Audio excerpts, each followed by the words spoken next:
ఉద్యోగం అంటూ ఉదయాన్నే లేచి వెళ్ళే నాన్న తన జీవితంలో తన కోసం కాక కేవలం తన కుటుంబం కొరకే అహర్నిశలు శ్రమిస్తాడు. పైకి నియంతలా నటిస్తూ లోలోపల సున్నితంగా అంతర్ముఖుడవుతాడు.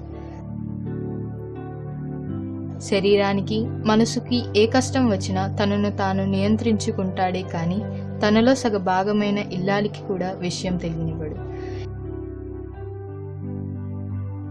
ఇంటి పట్టున ఉండలేడు, కంటిపై కునుకు రానివ్వడు. అక్కా చెల్లెలకు వారి కుటుంబాలకు ఆదరువుగా నిలబడే సహనశీలి. ఇంటికే కాదు తన అనుకున్న వారందరినీ ఒంటి స్తంభంలా బరువును మోసే నాన్న ఎప్పుడూ ఒంటరివాడే. తన ఆలోచనల్లోనే రవ్వంత విశ్రాంతి వెతుక్కునే అల్ప సంతోషి నాన్న. సంపాదనంతా కుటుంబానికి వెచ్చించి ఏదైనా రవ్వంత మిగిలితే దాన్ని పొదుపు చేసి తన పిల్లల భవిష్యత్తుకు పునాదులు పేరుస్తాడు. మన భవిత కోసం తాను హిట్లర్గా మారుతాడు. మన బంగారు భవిష్యత్తు కోసం ఆంక్షలను హద్దులను గిరిగిస్తాడు. చట్టాలను శిక్షల్ని రూపొందిస్తాడు.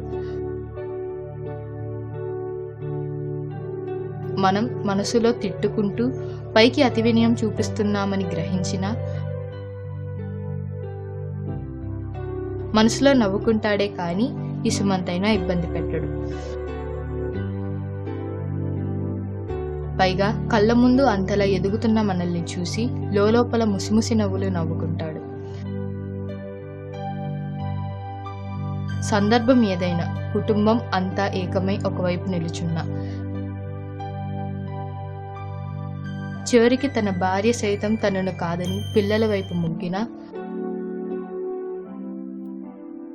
మొక్కవని విశ్వాసంతో మేరునగధీరుడిలా తనొక్కడే ఒకవైపు నిలబడి అనుకున్నది సాధిస్తాడు. విషయం గ్రహించి తలలు వంచుకు నిలబడిన తన వారిని అదే ప్రేమతో అక్కున చేర్చుకుంటాడు. మన కొరకు నాన్న ఓ సైంటిస్టు, ఓ డాక్టరు, ఓ యాక్టరు, ఓ ప్రేమికుడు, ఓ శ్రామికుడు, ఓ బిచ్చగాడుగా మారడానికి కూడా సిద్ధపడతాడు. ఆయన ఓ నియంతలా మనకు అనిపించవచ్చు. ఆయన ఓ స్వార్థపరుడిలా కనిపించవచ్చు. ఆయన ఓ మొండివాడిలా చివరకు పిచ్చివాడిలా మనం భావించవచ్చు.